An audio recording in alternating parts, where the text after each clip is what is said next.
हमारे terror financing controls और money laundering को रोकने के इकदाम के हवाले से दुनिया अभी भी मुतमईन नहीं। ये फैसला एक ऐसे वक्त में सामने आ रहा है कि जब मुशीर खजाना शौकत तरीन और गवर्नर स्टेट बैंक रजा बाकिर IMF को अगली किस्त देने के लिए अभी तक मुतमईन नहीं कर सके। मैं तो FATF के बारे में इत्तलात लेने के लिए, मुसद्दक़ा इत्तलात लेने के लिए जो भारतीय मीडिया है, भारतीय न्यूज प्रिंट का मीडिया है, उसको देखता हूँ मैं कि वो क्या कह रहा है। वो कह रहे हैं कि जी नहीं निकल रही। हालांकि कश्मीर में जहां पे नई कॉलोनीज बनाने के लिए रियल स्टेट के बिल्डिंग के लिए UAE के साथ एग्रीमेंट साइन कर रहा है इंडिया। तो कसूर हमारा अपना है। जब तक हमारे अंदर के सिस्टम बेहतर नहीं होंगे, हम दूसरों की तरफ उंगली नहीं उठा सकते कि वो हमारे साथ ज्यादती कर रहे हैं।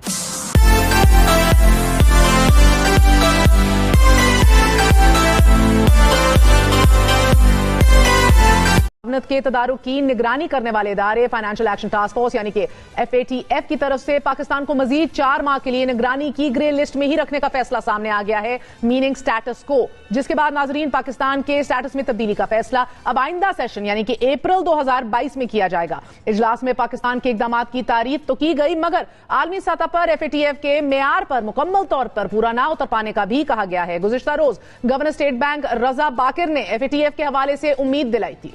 हमारे टेरर फाइनेंसिंग कंट्रोल्स और मनी लॉन्ड्रिंग को रोकने के इकदाम के हवाले से दुनिया अभी भी मुतमईन नहीं। ये फैसला एक ऐसे वक्त में सामने आ रहा है कि जब मुशीर खजाना शौकत तरीन और गवर्नर स्टेट बैंक रजा बाकिर IMF को अगली किस्त देने के लिए अभी तक मुतमईन नहीं कर सके। IMF से मुआहिदा ना होने और मुल्क में जारी बेयकीनी की वजह से डॉलर रोज बरोज ऊपर जा रहा है। आज भी डॉलर 173 रुपए 96 पैसे में ट्रेड हुआ है। हमारा नेशनल सिक्योरिटी एडवाइजर ये कह रहा है कि जो बाइडेन ने फोन क्यों नहीं किया, उसकी इतनी हिम्मत कि हमें फोन ना करे, और फिर उसके ऊपर पूरा चर्चा, पूरी खारजा पॉलिसी, खुद प्राइम मिनिस्टर सब उस पर इन्वॉल्व हो जाते हैं। हमें FATF का क्या मसला है? हमें तो पता भी नहीं FATF है क्या और हमें क्यों तंग कर रहा है। वो बता दिया ब्रिगेडियर साहब ने समरी में कि हालात क्या हैं।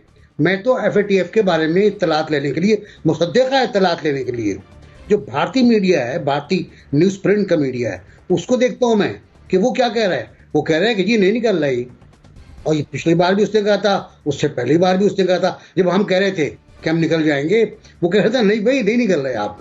इसका मतलब है साउथ ब्लॉक और वाशिंगटन ये सब जो हैं, आप उनकी अंडरस्टैंडिंग है, ये उन्होंने आपको घेरा हुआ है। आपको ये भाई देखिए, बात सुने, आपकी अपनी गलतियां हैं। हमने कब से गलतियां शुरू की, मैं क्या बताऊं, 48 से 49 से 50 से हम आज तक गलतियां करते आए। हम अमेरिकी बास्केट में बैठ गए, हम बार बार हमको निकालना गया, उस बास्केट से निकाल के फेंका गया, लेकिन हम फिर जाके बैठ गए उसके अंदर। अब हो सकता है कोई मसला हो हमारे साथ, हमारे कोई नफसियाती उलझन हो अमेरिका के साथ, हमारे कोई इन्फिनिटी कॉम्प्लेक्स हो, लेकिन मैं समझता ये हूँ कि 27वें पॉइंट पर भी कहा जाएगा कि ये अगले 3 महीने बाद इसको पूरा करके आप लाएं, और उस वक्त तक आप ग्रे लिस्ट पे रहेंगे। मुजम्मिल सौरवर्दी साहब, आपके ख्याल में पाकिस्तान से FATF कब खुश होगा? ये हुकूमत के डिप्लोमेटिक फेलियर्स हैं, और मैं इस नैरेटिव को नहीं मानता कि जी क्योंकि हमने एब्सोल्युटली नॉट कह दिया है। भाई 4 महीने पहले तक तो हम ब्लू आइड बॉय थे, हम फैसिलिटेटर थे, हमने उनके फौजी निकाल के अपने मैरियट के होटलों में ठहराए और वो हमें तारीफों के फोन कर रहे थे। उस वक्त हम ये बार्गेन नहीं कर सकते थे कि हम आपको सेफ पैसेज लेके दे रहे हैं, कम से कम FATF से तो निकालते हैं। हम चुमन बुकमन बैठे रहे। क्या फॉरेन पॉलिसी है? जब दुनिया हमसे मदद मांग रही थी, हम अपने आप को FATF से भी नहीं निकलवा सके, हम IMF से भी डील नहीं कर सके, हम चुप करके बैठे रहे और उनकी सारी मदद हमने कर दी। अब जब वो निकल गए तो हम कहते हैं हमें बड़ी सजा दी जा रही है। भाई जब दुनिया को आपकी जरूरत थी, उस वक्त पाकिस्तान के मुफाद की बात करनी थी। आज जब हम FATF का इजलास है, हमारा फॉरेन मिनिस्टर तो काबुल बैठा हुआ था, उसे तो FATF में बैठा होना चाहिए था, उसे तो वहां पे यूरोपियन यूनियन के साथ डिप्लोमेसी कर रही होनी चाहिए थी पिछले 15 दिन से इजलासों के लिए। इसका मतलब है कि हुकूमत सफारती महाद पर शिकस्त तस्लीम कर चुकी है, ना इनसे कोई बात करता है, ना ये किसी से बात करने की पोजीशन में है। आप देखिए इतना बड़ा इजलास हो रहा है और हमारे फॉरेन मिनिस्टर आज काबुल बैठे हुए हैं। भाई फैसला पाकिस्तान का FATF में होना है, तुम काबुल चले गए हो। बात यह है कि इस हुकूमत के डिप्लोमेटिक फेलियर्स की एक लंबी लिस्ट है, उसको एब्सोल्युटली नॉट में कवर ना करें। पूरा एब्सोल्युटली यस किया है उनको वहां से निकालने के लिए, हमने पूरी खिदमत की है उनकी ऊपर से लेकर नीचे तक। उसके बाद भी अगर हमें मार पड़ी है तो ये हमारी नाकामी है।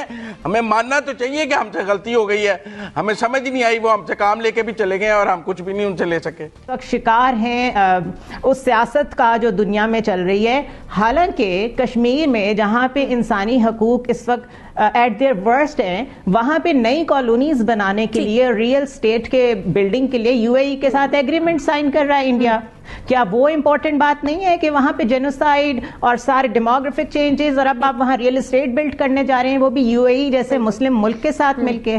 सो इस वक्त सियासत हो रही है बेसिकली।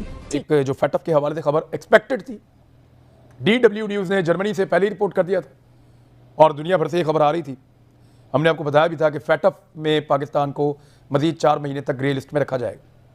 बहुत सारे मुल्क दुनिया में ऐसे हैं जो पाकिस्तान से बेहतर परफॉर्म नहीं कर रहे, लेकिन वो वाइट लिस्ट में है। लेकिन पाकिस्तान क्योंकि सर्कल हो गया है, बाकायदा पाकिस्तान को पॉइंट आउट किया गया है, तो पाकिस्तान का निकलना पाकिस्तानियों के लिए भी एक बड़ा सवाल है और निकालना जो निकालने वाले हैं उनके लिए भी एक बड़ी बात होगी। एक बुनियादी तौर पे सियासी मसला भी है कि जैसे तुर्की चूँकि आंखें दिखा रहा है मगरिब को, अब उसको भी ग्रे लिस्ट में शामिल कर लिया है।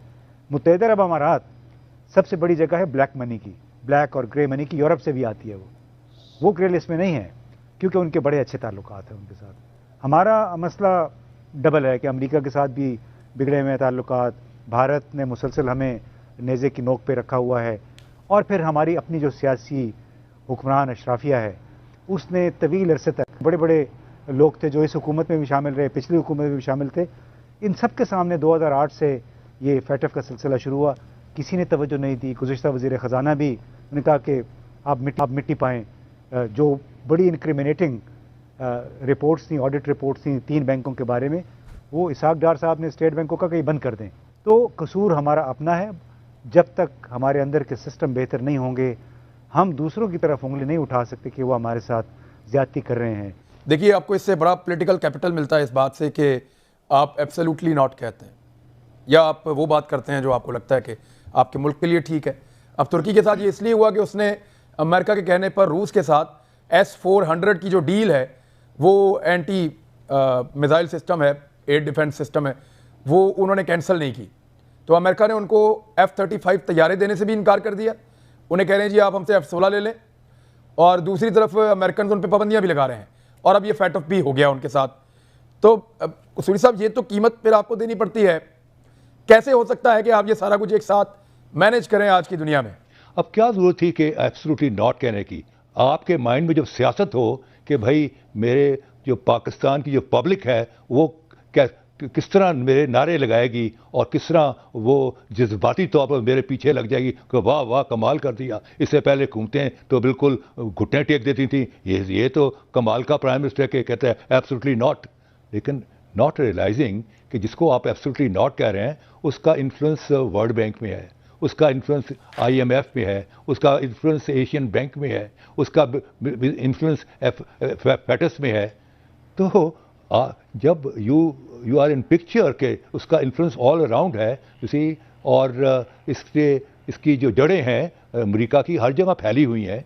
एंड अगर आप उनको कठोर किस्म का एटीट्यूड दिखाएंगे, तो अगर अमेरिका ने भी आपसे इन रिटर्न कठोर एटीट्यूड दिखाया तो आपके लिए सारे रास्ते प्रॉब्लम हो जाएंगी। अभी आपने देख लें कि आपके ओगरा ने को 5.5 रुपया तेल का बताया, आपने अपना जो IMF को खुश करने के लिए आपने 10 रुपये 45 पैसे कर दिए, लेकिन अभी तक मामला सेटल नहीं हुए। आपका जो है फाइनेंस मिनिस्टर पहले था, अब वो फाइनेंस एडवाइज़र हो गया। He is sitting there, nothing is moving, because हर जगह पर अमेरिका का लीवरेज है। आपको जिसे कहते हैं ना कि वन मस्ट नेवर पंच अबव इट्स वेट। हमें अपने वजन का एहसास होना चाहिए, हमें अपने वजन का पता होना चाहिए, हमें अपनी वल्नरेबिलिटीज़ का पता होना चाहिए, हमें अपनी डिपेंडेंसीज़ का पता होना चाहिए। आप कितने आज़ाद हैं या कितने आज़ाद नहीं हैं, इसका एक एहसास होना चाहिए। और उसके बाद मिसाल के तौर पे अगर ये अफगानिस्तान का मामला था, उसके बाद हमारे यहाँ से किस किस किस्म की बातें नहीं की गई, चाहे वो इमरान खान साहब की ट्वीट्स थी, हमारे मीडिया में डिस्कशन थी, हमारा डिस्कोर्स था, हमारे नारे थे, किस किस्म की बातें हमने नहीं की। जब ये बातें आप करेंगे तो फिर जाहिर है कि अगर कोई नहीं भी किसी के दिमाग में ऐसी बात, देखिए बुनियादी बात है, अफगानिस्तान के साथ अगर कोई रास्ता है तो वो पाकिस्तान के थ्रू जाता है, सबसे आसान रास्ता। और भी रास्ते हैं लेकिन सबसे आसान रास्ता पाकिस्तान के थ्रू। जमीनी मैदानी रास्ता बेहतरीन। आपको डिपेंडेंसीज क्रिएट करनी चाहिए थी ना, लोगों को आपने लोगों को जरूरत अपनी महसूस करवानी थी। तो कहने का मतलब ये हुआ कि हमने इन तमाम मौकों से फायदा नहीं उठाया।